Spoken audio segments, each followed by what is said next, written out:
పొత్తులో భాగంగా నేను 24 స్థానాలు తీసుకున్నాను. 24 అసెంబ్లీ స్థానాలు తీసుకుంటే ఇంతేనా అంటున్నారు. 24ఏనా, ఇంతేనా? మనవాళ్ళు కాదు, అవతలి వాళ్ళు. వాళ్ళకి తెలియట్లా. బలి చక్రవర్తి కూడా వామనుణ్ణి చూసి ఇంతేనా అన్నాడు. బలి చక్రవర్తి కూడా వామనుణ్ణి చూసి ఇంతేనా అన్నాడు.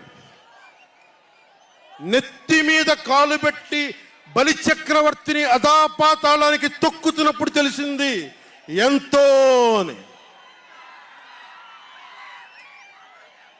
ఇంతింతై వటుడింతై నభో వీధిపై నంతై తోయిద మండలాగ్రమునకంతై వామనవతారాన్ని చూపిస్తుంది జనసేన.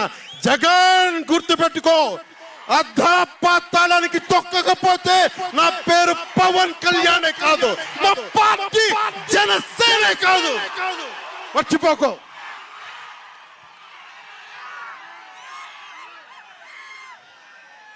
రేపు ఎన్నికలైనప్పుడు వైసీపీ వాళ్ళకి తెలుస్తోంది మనం ఎంతో. నెత్తి మీద కాలేసి తొక్కుతాం కదా, అప్పుడు అర్థమవుతుంది మేమేంటో. జగన్ జనసేన ఒక్క సీటు గెలిస్తేనే, జనసేన ఒక్క సీటు గెలిస్తేనే నేను రాజమండ్రి రోడ్ల పర్యవేక్షణకి వస్తానని అంటేనే రాత్రికి రాత్రి 10th క్లాస్ విద్యార్థిలాగా, 10th క్లాస్ చదువుకునే విద్యార్థిలాగా రాత్రికి రాత్రి రోడ్లు వేశారు. నైట్ అవుట్ చేసి మరి ఒక్క సీటుకే ఇదంతా. ఒక్క సీటుకే, ఒక్క సీటు గెలిస్తేనే రాత్రికి రాత్రి రోడ్లు వేసావు. జనసేన 24 సీట్లతో ఏం చేయగలరో మీరు ఊహించుకోగలరా? వ్యూహం నాకు వదలండి, నన్ను నమ్మండి. 24 ఏంటి, 24 ఏంటి అని అంటా ఉన్నారు.